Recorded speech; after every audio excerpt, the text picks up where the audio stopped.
At first, I didn't think it was real. I woke up to this blinding light, and I was transported to another place. Pluto TV! Then I heard a voice. Come with me if you want to live. There were thousands of movies and shows, and they were all free. The truth is ours. It's just so beautiful. On Pluto TV, free streaming of Terminator 2, Fringe, Arrow, The 100, and The X-Files may cause excitement, loss of sleep, and sudden belief in extraterrestrials. No credit cards or alien encounters necessary. Pluto TV. Stream now, pay never. If your progesterone level goes low, you're more likely to be anxious. You're more likely to have problems with sleep. You're more likely to drink or use Xanax as a way to calm yourself down. And 100 milligrams of progesterone is just such a smarter thing than starting you on a benzo. Here's JJ Virgin, triple board certified nutrition and fitness expert and 4-time New York Times bestselling author. It's time to reignite wellness.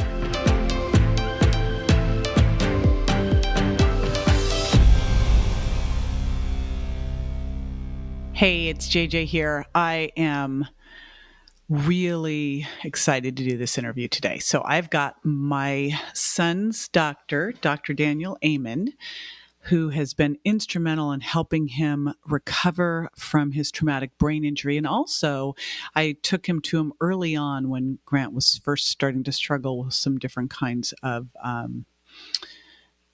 brain stuff. I'm going to call it that. You'll see why in a minute, because we're going to be talking today about the end of mental illness. And it is a bold statement and absolutely can be backed up. And we have the pioneer of all of this, of SPECT scanning and really just understanding how we can change our brains and change our lives. In fact, that was the name of his first big New York Times bestseller, Change Your Brain, Change Your Life, along with Healing ADD, Memory Rescue, Change Your Brain, Change Your Grades, the Daniel Plan, and now the End of Mental Illness coming out. So let me tell you a little bit about him, and I will also link to some of our other podcasts. He's been on the podcast a bunch. He is called by the Washington Post the most popular psychiatrist in America, and Discover magazine listed his brain imaging research as the top neuroscience story for 2015. He's a double board certified psychiatrist, 10-time New York Times bestselling author. And again, this new book, The End of Mental Illness, I think this is going to change the conversation dramatically. This is so sorely needed, as you'll hear in this interview. I am like breathing a big sigh of relief and a big one of hope in all of the information we're about to share with you. He's the founder of Amen Clinics. There's now 8 locations across the U.S., and he has the world's largest database of brain scans related to behavior, totaling more than 160,000 SPECT scans on patients from 121 countries. Mine's in there as well. And he has published with his team more than 70 scientific articles. He's the lead researcher on the world's largest brain imaging and rehabilitation study on professional football players. And he has also hosted 14 national PBS shows, public television shows about the brain, which have aired over 100,000 times across North America. I mean, he is just amazing. And just continues to innovate and get that information out there. And really, again, he has been a pioneer. He has gone against the grain and gotten this information out that is helping millions of lives. So before I dive in, I want to do a shout out to Linnell, who said, "This show is the perfect companion to your eye-opening books. Dear JJ, I love your podcast. It's the perfect companion to your eye-opening, life-changing books. I first saw you on PBS discussing the sugar impact diet. Everything you said made so much sense to me. Since then, I've lost 30 pounds and have kept it off for almost 2 years. Go Linnell. I no longer need to lose weight. Can't say that about anything else I've done to maintain my weight, and can't say that about, okay, I get it." I was like, what? She says, "I can't say that about anything else I tried before to maintain my weight. And I'm 58 years old. I feel like I've found the Holy Grail. I have cut so many bad habits, Splenda, diet soda, gluten. All right. Yay, yay, yay for you." And she says, "I bought and used my exerciser." Right on, because you're going to hear today again how important exercise is. "Keep up the great work on the show. You and your guests inspire me to be the best I can." Well, I got to tell you, today's guest will totally inspire you. Again, it's Dr. Daniel Amen. We'll be back in a moment with a mind expanding interview. Stay with me. Dr. Daniel Amen. Welcome back. I'm so excited to talk to you about this subject. Hello, my friend. Yes. So, I mean, this is near and dear to my heart, having a son diagnosed as having a mental illness. And so I am very curious about, first of all, what a provocative book title, The End of Mental Illness. Very bold. Well, they're not mental. And if we don't understand that, we damage people, we hurt them, we shame them. And the end of mental illness begins with a revolution in brain health. And what I'm trying to do with this book, with this title, is to change the conversation. After looking at 160,000 scans over the last 30 years, it's really clear to me that they're not mental illnesses, they're brain illnesses. And when someone gets their brain right, their mind will follow. And changing the paradigm from mental health to brain health decreases stigma, increases compliance because people want better brains. Nobody wants a mental illness. So if we can get rid of the stigma and shame, it also increases forgiveness and compassion from families. And it's just what we see at our 8 Amen clinics around the world. Get your brain right, your mind will follow. I mean, I could jump up and down and cheer. I grew up in a family, I'm adopted, and my adopted brother has schizophrenia. And in my family, you were not allowed to talk about it. There was a lot of shame associated with this. And as I was watching all this, I go, I don't really understand the difference between schizophrenia or diabetes. Like, why is one all of a sudden like someone's choice, or, has so much shame around it, where you don't have shame around someone's, had a heart attack, or someone's got diabetes, or someone's got cancer. So, hearing this is like a huge sigh of relief. And it just is amazing it's taking this long. But of course, it doesn't surprise me that you as such a pioneer in this industry. And I also remember you early on saying, the brain's the one place that we're the doctors that don't look at the brain. So here you've been the person who's studied more brains out there than anybody. And now you've got this idea out there that I'm just having a big, deep breath over. I'm just thrilled. So someone approaching it, now you're approaching it this way. What can you say for people who have different types of conditions? My son had traumatic brain injury and got diagnosed with bipolar. Someone who's got struggling with a mental illness, now a brain illness. What's the new hope? Well, Grant's actually a perfect example. Traumatic brain injury is a major cause of psychiatric problems, and nobody knows about it because nobody looks at the brain. So you don't know that when you fell out of a tree when you were 8 and damaged the left front side of your brain, that could cause depression, suicidal ideation, ADHD symptoms in school. And we, because, and I don't know, JJ, if you know this, but 85% of psychiatric drugs are prescribed by non-psychiatric physicians in 7-minute office visits. And they do standard of care treatment 12% of the time. And so it's insane what's happening. And once you start these drugs, they're really hard to stop because they're insidious. They actually change your brain to need them. And so you can't stop them. And the pharmaceutical companies, and this was purposeful on their part, they don't want to be in the order business. They want to be in the reorder business. And so when I was at Joe Polish's Genius event, he had John Paul DiGiorgio speak, who's the founder of Paul Mitchell. And he said, from a business model, you don't want to be in the business where people order things. You want to be in the business where they reorder things. And then when I heard that's what the pharmaceutical companies is, they're trying to create chronic illness. And I'm not okay with this. Wow. We can protect a child's brain, well, shouldn't we do that first? Shouldn't that be your number one priority? God gave you parents to protect you, to be your frontal lobes until yours develop, which really are not until 25. If you've not hurt your brain, if you've hurt your brain, it's probably 30 or sometimes 35. So this whole idea of you have to get your brain right is when Grant's brain works better, he works better. And you've probably seen this when he supplements right, when he eats right, when he sleeps right. Things are just better than when his habits are bad. Just like there with everybody. It's amazing. I still think back to two things that were why I went and actually stalked you, hunted you down at an event.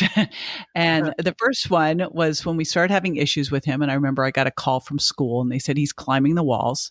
And I think he was 6 at the time. And yeah, he was climbing the walls because a teacher had given him a pound bag of M&Ms as a reward for selling a bunch of wrapping paper for a Christmas holiday contest. I'm like, I'd be climbing the walls if you gave me that. Like any 6-year-old opens the bag and starts eating them. And then we took him to a local psychiatrist who in 5 minutes diagnosed him with ADD, like ADHD, OCD, and one other thing. And I'm like, you haven't even, like, where did this come from? So crazy, and wanted to put him on a ton of different medications. No talk about diet, no talk about what was going on at home, nothing, zero. Just crazy. And then you hear this about the, and that was a psychiatrist. And that's the standard of care. And they have called me crazy for a very long time. And I'm not okay with that. It's why are we the only medical specialists that never look at the organ we treat? And in the end of mental illness, there's a whole chapter on making invisible illnesses visible. How looking at the brain disrupts an outdated paradigm and charts a new path forward. And I'm a classically trained psychiatrist. I'm board certified in general psychiatry and also child and adolescent psychiatry. I trained at the Walter Reed Army Medical Center in Washington, D.C. I have really great training. And throughout the whole time, I'm like, why aren't we looking at the brain? Of course you should look at the brain. The brain is our organ. Why did neurologists look and psychiatrists don't? It's because they had a bad divorce in the 1920s.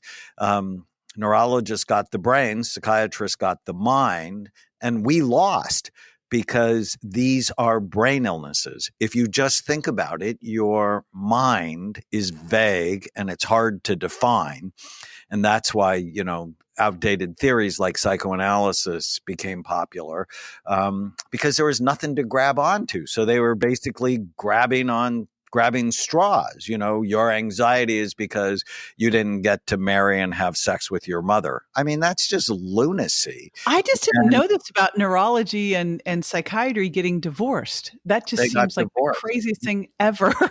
It's the craziest thing. And it was a bad divorce. We lost the brain when clearly I've seen the brain is our organ. I did the big NFL study.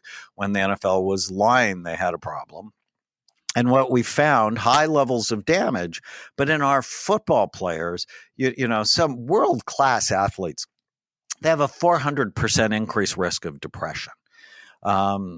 Their level of obesity is insane because they have damaged frontal lobes. And if you damage frontal lobes in a society where bad food is everywhere, you're going to make bad decisions.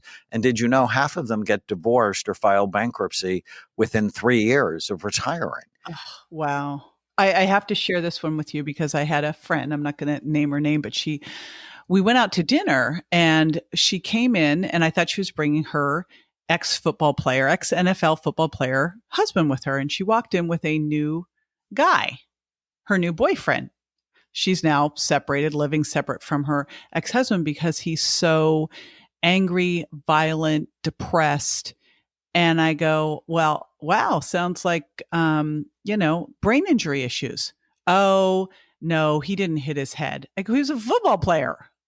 Like, what are you talking about? He never passed out. He never, and gosh, now really being, so close to a very severe traumatic brain injury. I remember you saying, like, you hit your head, you hurt your brain. It doesn't take, being on the football field time after time after time, or, being an athlete to hurt your brain. And I think that you brought that one up right away. And I love to talk about some of the different things that can hurt your brain and what you're seeing from this, because, I think about that all the time as I looked at, here's Grant with a traumatic brain injury. They say there's something like 5 million people at any time in the US who are struggling from the symptoms. I actually think it probably is a lot higher because most people don't even realize they hurt their brain.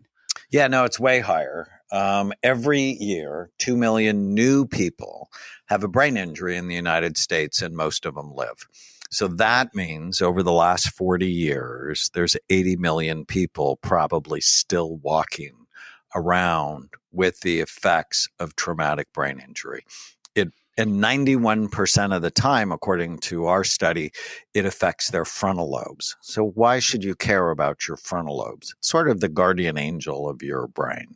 It watches you. It helps you make good decisions. It's involved with things like forethought and judgment, impulse control, organization, planning, empathy, learning from the mistakes you make. And when you damage it, you damage your decision making, which means your money's not as good. Your honey's not as good. Your relationships are not as good. Your work is not as good. You don't do as well in school. And undiagnosed brain injuries, brand new study, account for about 50% of the homeless problem that we're dealing with. And nobody's thinking about it. It's like, oh, they're bad people, or they have personality disorders, or they have mental illness. And it's just so unhelpful, because as soon as you go, oh, it's a mental illness. You remember when Sandy Hook happened, the massacre from, Adam Lanza, who had autism, who collected guns and was obsessed and killed all those small children. I mean, still, it's horrifying. President Obama came out and said we need more money for mental health. Well, quite frankly, virtually all of the school shooters had seen mental health providers. And more money for what we're doing means we're going to get more of what we have. And no, we need a new paradigm that if Adam Lanza, somebody would have looked at his brain, and how do we know if he didn't have toxic exposure to mercury or lead, or he lived in Connecticut? That's where Lyme, Connecticut is. And in the book, The End of Mental Illness, after I sort of highlight the problem, I'm like, okay, how do you fix it? If you want to keep your brain healthy, or rescue it if it's headed for the dark place, you have to prevent or treat the 11 major risk factors that steal your mind. And I created a mnemonic called Bright Minds. And this is how people get sick, and it's how they get well, is identify which of these 11 you have and go after each one of them. So for example, can we run through these 11? Sure. So B is for blood flow. Low blood flow is the number one brain imaging predictor of Alzheimer's disease, but it's also associated with schizophrenia, depression, and ADHD. This is why exercise is so important. And it's also why getting your heart right is critical to having your brain right. Did you know that people who have a heart attack will develop, 60% of people who have a heart attack will develop major depression within the next 18 months? And I have one young star that we're about ready to embark on a documentary about his recovery from depression. And what he told me was, oh, my brain can have problems like my heart can have problems. And so I'm okay to get that treated. That's so different from I'm not going to take psychiatric medicine because I don't have a mental illness.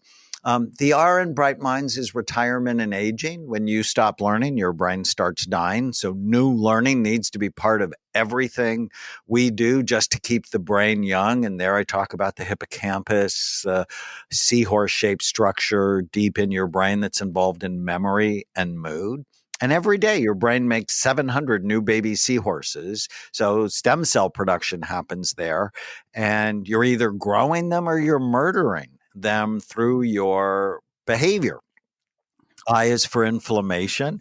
And I talk a lot about omega-3 fatty acids and gut health and how critical it is because, if you have a course of antibiotics, it actually can disrupt your gut for a year. If you're not really thoughtful in how you replenish the 100 trillion gut bugs that serve your health. They make neurotransmitters. They're involved in detoxifying and digestion.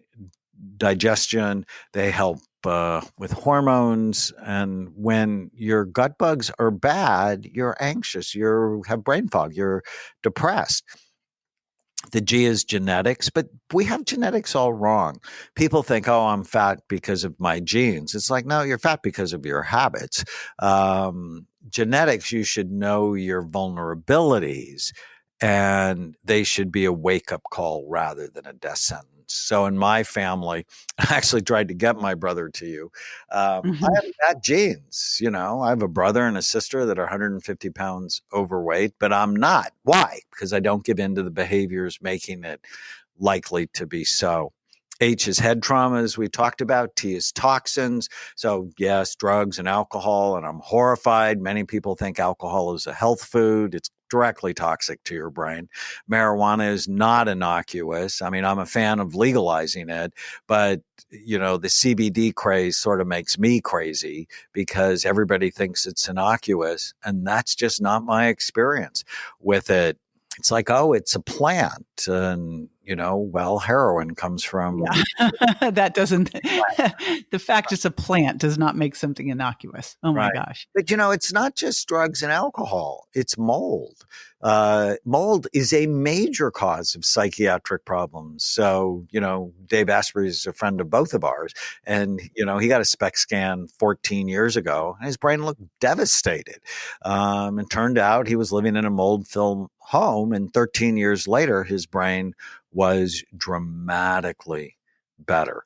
M stands for mind storms. It's abnormal electrical activity in the brain. It's like, why do psychiatrists use anticonvulsants to help with things like bipolar disorder or anger problems? It's because it stabilizes overfiring or erratic firing in the brain. How would someone know if they were having overfiring or erratic firing? So mood swings, anxiety that just comes out of the blue, irritability, aggressiveness. Every patient I've ever seen who has this thing called intermittent explosive disorder, it's just like nothing sets them off, and they start screaming, yelling, hitting. Every single one of them, they've had abnormal temporal lobe activity that we have seen. I is immunity and infection. So we talked about Lyme. You said your brother had schizophrenia. If I showed you a map of the highest incidence of schizophrenia in the United States, so it's the Northeast, the upper Midwest, the West Coast, the highest incidence of schizophrenia, and then you overlay the highest incidence of Lyme disease, they're identical. Wow. And so if somebody lives in those areas and they go psychotic, they should at least get screened for Lyme. So I have this great story. I mean, we have so many great Lyme stories, but one, Adriana, was a 16-year-old girl. Her family went to Yosemite on vacation. And when they got to their cabin, they were surrounded by 6 deer. And they thought it was a magical moment. Well, 10 days later, Adriana starts hallucinating, and she's delusional, becomes aggressive. They put her in the hospital at Kaiser, put her on an antipsychotic, diagnose her with schizophrenia, and that doesn't work. They then take her to Stanford, and the Stanford doctor was such an egomaniac. He's told the mother she has schizophrenia, and it's your job to convince her to take this medication for the rest of her life, even though the medication wasn't helpful. And if you knew Adriana's mother, she's like having none of it. And she brought her to our clinic and her brain's on fire. I'm like, why is her brain on fire? And thank God for the doctor who said she has inflammation, found she had Lyme and an antibiotic. Over the next year, she got sane and got her life back. Now, is that a mental illness or is that a brain illness? It's a brain illness. And Adriana just graduated with a master's degree from the University of London in resource management. I'm so proud. And every day about this time, I get a text from Deb, her mom, how can I pray for you today? And that's happened for the last 6-7 years. Infections can steal your mind, just as they Susan Cahalan talked about in the best-selling book Brain on Fire. N stands for neurohormone issues, rampant in mental health. If your progesterone level goes low, you're more likely to be anxious. You're more likely to have problems with sleep. You're more likely to drink or use Xanax as a way to calm yourself down. And 100 milligrams of progesterone is just such a smarter thing than starting you on a benzo. D is diabesity. And it's like, well, what does that have to do with the brain? Everything.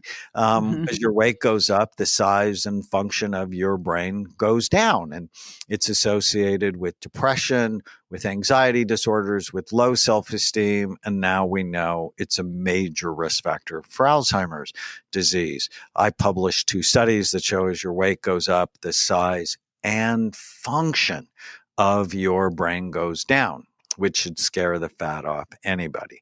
And getting your blood sugar right, and it's hard, right? I mean, all of these high glycemic, low fiber, food-like substances, they're put in our face all the time.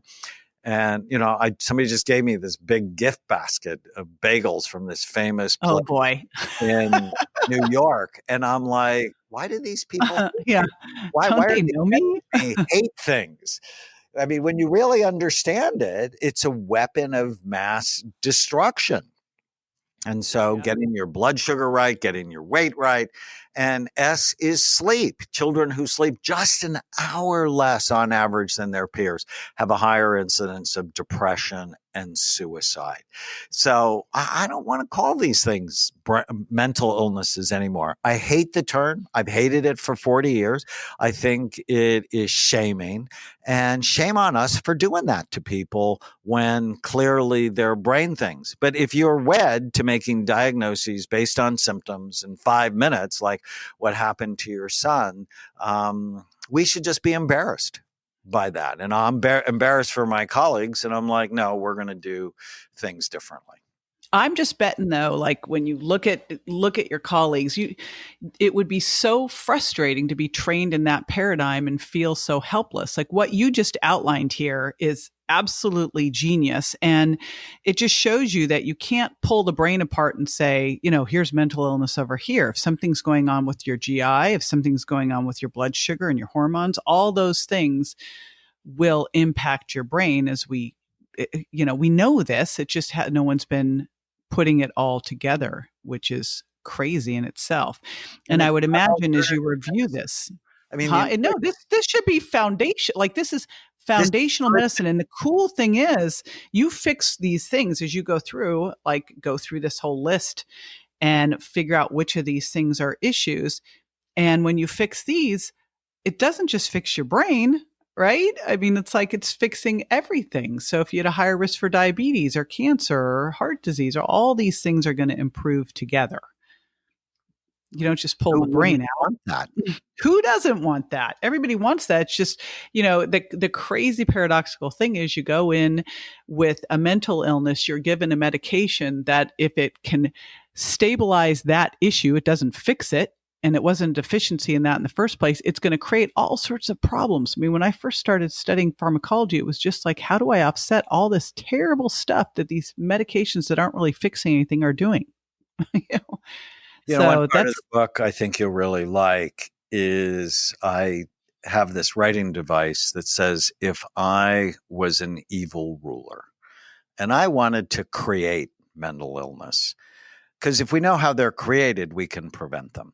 if I was an evil ruler and I wanted to create mental illness, what would I do? And I'd basically create American society. I would have world-class athletes go to the White House and have the White House serve them fast food. That's an evil ruler strategy. And it's not a political statement because I'm sort of an equal opportunity hater. If I was an evil ruler, I'd create a culture that causes people to need caffeine in the morning to wake up and alcohol at night to go to sleep. I would pass out video game consoles and free online streaming services to all the subjects, stealing their time and their attention so they wouldn't exercise. If I was an evil ruler, I would recommend everyone retire early. I'd start school early in the day, depriving children of sleep. Anyways, I have 62 evil strategies that I just think if you look at society, and I know you know this, if you look at society, it's killing us if we're not armed, prepared, and aware to really win the fight for our health. I think just this shift, I love this shift so much. I mean, for me personally, to be able to talk about having a brain illness. And, it's interesting with Grant having a brain injury, it's a much easier thing to explain to someone than saying, he's got a mental health problem where everyone looks at you like you're a bad mom, So this whole idea of just shifting it to having a brain illness and talking about brain health is so fantastic. I think this alone can change everything. So I just love it. And I love this Bright Minds whole list. This is fantastic. I'm super excited about this. Now you've got the book, The End of Mental Illness. And what's also exciting is you're going to be able to start today with the first chapter of that book. We're going to link straight to it. I'm going to put everything at jjvirgin.com/end of mental illness. Daniel, tell them what they'll get in that first chapter to get them started. Obviously, you're going to want the whole book, and there's a bunch of great bonuses that go along with that. But that first chapter, what will they learn? Well, and they'll also get the introduction, and it really lays out why we need a completely new paradigm. And there's a great story of Chase, who was diagnosed with bipolar disorder and ADHD and a personality disorder. And his parents owned the Pocono Speedway. And it turned out he had been in 2 crashes and he'd been around gasoline fumes for a long time. He had a terribly toxic, damaged brain. And on his medication, he gained 80 pounds. His face broke out. He hated himself. I mean, he became a recluse. And when we took him off all of his medicines, got his diet right, he lost 80 pounds, put him in a hyperbaric chamber, really helped his brain overall. I mean, it's just a great, inspiring story. In chapter 1, I take another kid who'd been diagnosed with ADD, failed 5 stimulant medications. They were going to put him on an antipsychotic, and that's when he came to see me. And I talk about, well, how would we have treated him throughout history? So you really get sort of the history of mental health treatment and why it's not the way to go, and the beginning of a completely new model. So with the introduction in chapter 1, you're going to learn to fall in love with your brain and why you need a new model to look at things like anxiety, depression, ADHD, schizophrenia, and so on. And so my hope is it will inspire you to really start taking care of the most important organ in your body. And give you a framework to be able to do so, which is so amazing. So thank you so much for that and for all of your work and for being such a savior for me and my son. I mean, you came to the hospital for Grant. We've done multiple SPECT scans with him. You've been a huge, huge part of his recovery back to that 110%. So I super appreciate that and always will. And just reminding everyone, go to jjvirgin.com/end of mental illness. And again, thank you so much for your time today, Daniel. I super appreciate you and all your work. Thank you, my friend. All right. Now, after the break, I'm going to give you some easy action steps to take from this interview. So stay with me. Welcome back. All right. This is when I give you your action steps. So when I finished recording with Daniel, I said, okay, I need that chart. I need that chart, that Bright Minds chart. And so here's what I'm going to do. Not only are you going to get the intro in that first chapter that will get you started right away, you are also going to get the Bright Minds chart. Here's the deal. If you want a better brain, you want to go through this because you really want to look and go, all right, how am I doing on blood flow? That's something where exercise is super important. What's going on with new learning, with retirement and aging and inflammation? Am I doing everything to control that? With genetics, am I making sure that I'm doing the things that keep me from turning on the genes that I shouldn't? What about any kind of head trauma, toxins, my mind storms, immunity, neurohormones, diabetes, and sleep? It'll allow you to go through all of that and with a checklist, evaluate and see which areas you need to work on. I was like, you got to get me that. So we're getting a poster that you'll have access to so that you'll be able to go through all of that. Super important. So that is really my big takeaway is I want you to review that chart because, the more we go through discussions with all the different expert guests who are amazing, aren't they, on this show, I think the more you're probably realizing, oh my gosh, it's all connected. And this reframe from mental illness to a brain illness and understanding how the brain is connected to blood sugar, to gut microbiome, to all the things we talk about here is so key and critical. And I hope the biggest thing that does is give you hope. As a mom with a son and a brother who had diagnosed mental illnesses, I know what it feels like to feel kind of hopeless with a lot of this stuff until you start to change the way you look at it and go, how do I change this? How do I improve this? And you realize there's so many things that you can do that can make a big, big shift. So I am so excited to be able to share that information with you.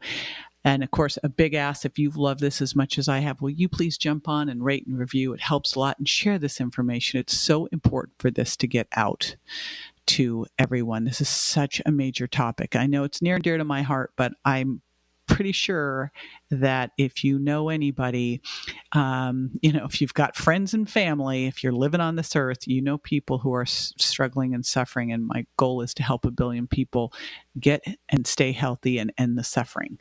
So let's get it on out there. All righty. I'll see you next time. Bye.